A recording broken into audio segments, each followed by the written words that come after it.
So I think Mega Blastoise was a great addition to Mega Pokemon and was overall a really good buff to Blastoise. So I want to go over regular Blastoise and some of the problems it had in competitive Pokemon.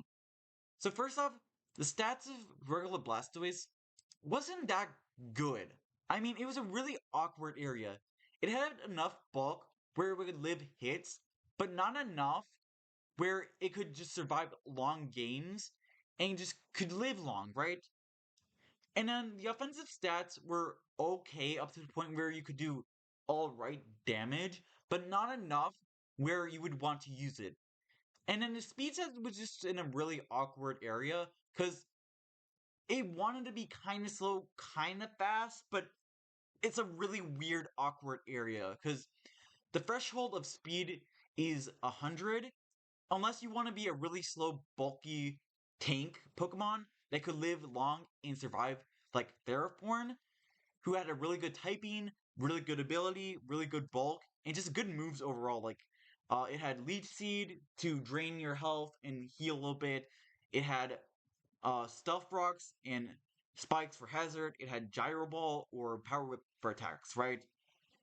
And then Blastoise does have a good typing though. Water is a really good typing.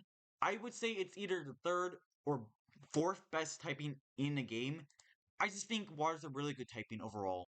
It's a really good defensive typing.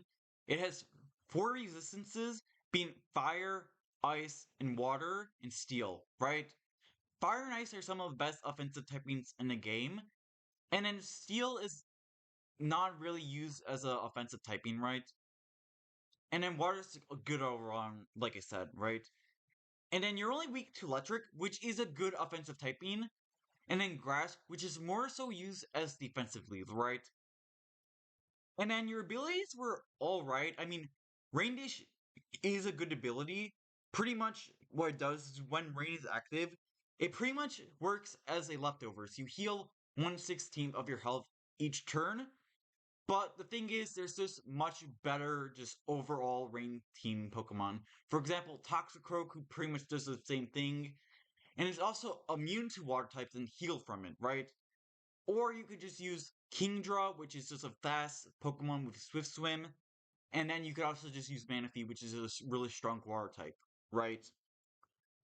The moveset overall was alright, I guess. You had Rapid Spin, Scald, Toxic, Ice Beam, that kind of stuff. But with Mega Blastoise, you had a huge stat boost and give it an actual role of what it wanted to do. It could actually be a bulky, strong attacker, right? You had really good defense and then a really high special attack with a great ability being Mega Launcher, which boosts the attack of Pulse moves by 1.5, which also includes Aura Sphere. And funny enough, in Generation 8, Blastoise got access to the move being Shell Smash. And what Shell Smash does is pretty much you lower your defenses, both special defense and physical defense, by 1, and raise your speed, special attack, and attack by 2. And in Generation 9, Mega Blastoise is actually banned in National Dex, in Ubers. Because it's just so strong with those buffs with it that they didn't understand that it was going to have it until then. So yeah, I think Mega Blastoise was a great addition to regular Blastoise, and it was a good buff overall. So yeah, thank you for watching, and goodbye.